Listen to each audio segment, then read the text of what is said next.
حمزہ ناصر official Islamic channel کو like subscribe کریں۔ ہر سال رمضان المبارک آتا ہے، گزر جاتا ہے اور ہم جہاں ہوں وہیں کے وہیں کھڑے رہتے ہیں یا دو قدم پیچھے سرک جاتے ہیں۔ تو ہمیں سوچنا چاہیے زندگی بار بار نہیں ملتی، یہ اللہ کی نعمت ہے، یہ اللہ کی کرم نوازی ہے۔ تو زندگی کے جس مرحلے پہ بھی ہیں، بچپن ہے، لڑکپن ہے، جوانی ہے، بڑھاپا ہے، سن کہولت ہے، جہاں بھی کھڑے ہیں، آپ دیکھیں کہ گزرے ہوئے کل سے آنے والا کل بہتر نہیں ہے تو آپ ہلاکت کی طرف سفر کر رہے ہیں، اور اگر آپ کے گزرنے والے دن سے آنے والا دن بہتر ہے تو یہ آپ کے لیے رحمت و راحت کا ذریعہ ہے۔ تو اس لیے میں اور آپ دیکھیں کہ ہم رمضان المبارک سے کیا یہ مطلوبہ فوائد حاصل کر سکتے ہیں، کر رہے ہیں یا نہیں۔ تو ہم اپنا جائزہ لیں،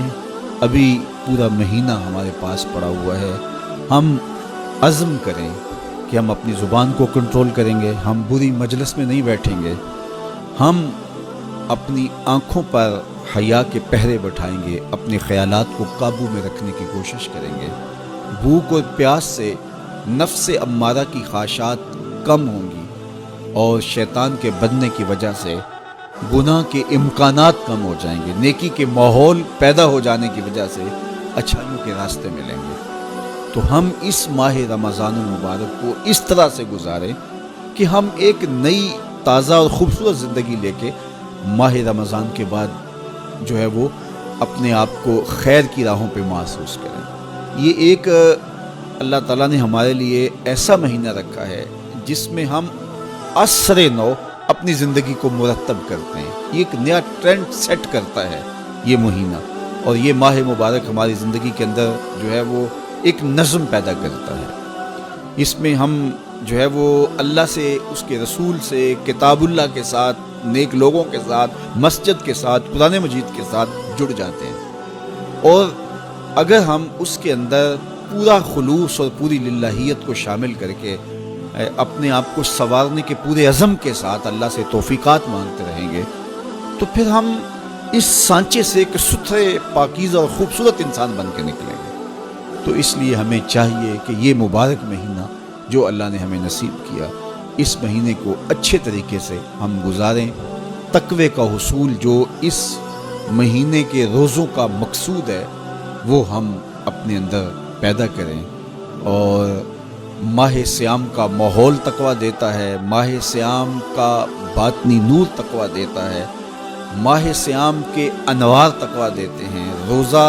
تقوی کی نشأت کا ذریعہ ہے، تقویٰ پیدا کرتا ہے طبع کے اندر، اور ایک نئی خوبصورت زندگی کا آغاز ہوتا ہے۔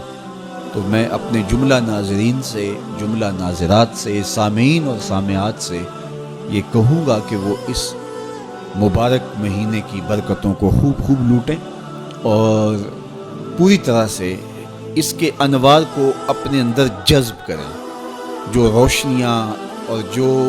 فضاؤں کے اندر نور بکھرا ہوا ہے اس کو اپنے اندر اتار لیں اور پوری طرح سے اپنے اندر اس کو جذب کر لیں۔ پورا مہینہ جب ایک پاکیزہ ماحول میں آپ رہیں گے اور شرور سے، شر سے، بری مجلسوں سے، برے جلیس سے آپ بچنے کی کوشش کریں گے تو ایک مہینہ طبع کے اندر ایک مؤثر تبدیلی لانے کے لیے کافی ہوتا ہے۔ اور پھر اللہ تعالیٰ نے ہمارے لیے یہ کرم نوازی کیا ہے کہ ہر عمل کا اجر 70 گنا بڑھا دیا ہے۔ تو گویا ہم ایک قدم اٹھاتے ہیں تو 70 قدم آگے بڑھ جاتے ہیں، تو یہ ہمارا سفر تیز کر دیا جاتا ہے اور ہم تیزی کے ساتھ چل رہے ہوتے ہیں، اور ایک مہینہ گویا 70 مہینوں کے برابر ہو جاتا ہے۔ تو 70 مہینے مسلسل بندہ ایک نیکی کے ماحول میں رہے تو اس سانچے سے جب باہر نکلے تو پھر وہ کیسا نکھرا ہوا اور پاکیزہ انسان ہوگا۔ تو اس لیے ہمیں اس ایک مہینے کو پوری توجہ کے ساتھ صرف کرنا چاہیے اور اس کے ایک لمحے کی قدردانی کرنی چاہیے۔ تو دیکھنا پھر یہ مہینہ کس طرح زندگی کے اندر ایک نئی خوبصورت تبدیلی پیدا کرتا ہے۔ میں آپ سب لوگوں کے لیے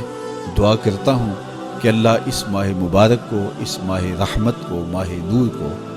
میرے لیے، آپ کے لیے کرم نوازیوں اور رحمتوں کا ذریعہ بنائے۔ حمزہ ناصر آفیشیل اسلامک چینل کو لائک سبسکرائب کریں۔